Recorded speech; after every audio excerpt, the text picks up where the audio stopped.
Over the years, I've found that the single best thing I've done to improve clarity in my teachings is to come up with what I call a big idea statement.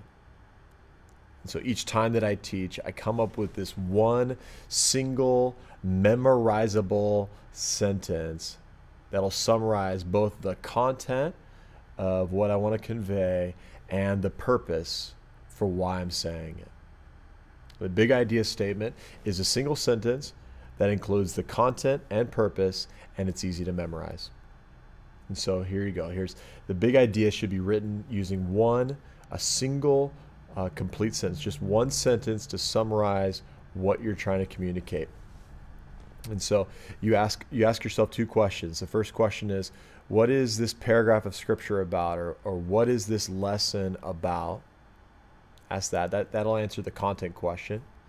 And the second one is, why is it written? Why was this paragraph of scripture? Why was this chapter of scripture written? And that'll answer your purpose question. If you put the answers to both of those together into one sentence, you'll have yourself a big idea statement. So let me give you an example. In Mark 4, Jesus calms the storm, and it's obviously a real famous story. And so you would ask the content question: What's this paragraph about? Well, you might answer, well, it's about Jesus. Kind of, but it's a little bit more specific than that. It's about Jesus calming a storm. Yeah, that's kind of it. It's about Jesus calming a storm that may have a demonic or evil spiritual dimension to it. Yeah, that's probably true. It's probably more about Jesus' authority over a demonic storm. So that's what the content is. And now ask yourself the second question: why was it written? Why did Mark include this story? Well, he was including it to show us that we can have faith in Jesus, and that'll ease our fears. He can show us that sometimes even good disciples lack faith. That was a good thing. He wrote it to show us that Jesus has all authority.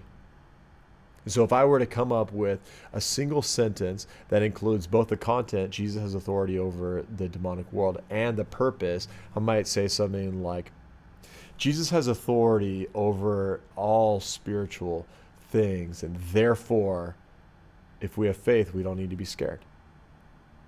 And that'd be my big idea statement. And once I've got that, I can be clear in the rest of what I'm trying to communicate. As I go through the rest of my preparation, as I even enter into my teaching time, I'm going to have that single statement rolling around in my head just to keep me on track. Here's what I'm trying to communicate: Jesus has all authority, therefore we don't need to be scared.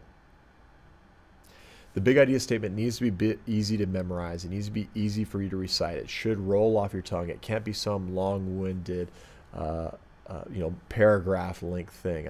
A lot of times I'll ask a teacher before he's teaching or after she's just taught something. I'll say, so what was the big idea of what you're saying? And in about a paragraph of discussion, they'll explain it. And they'll kind of hem and haw and do this and that, and eventually make it around to some main point.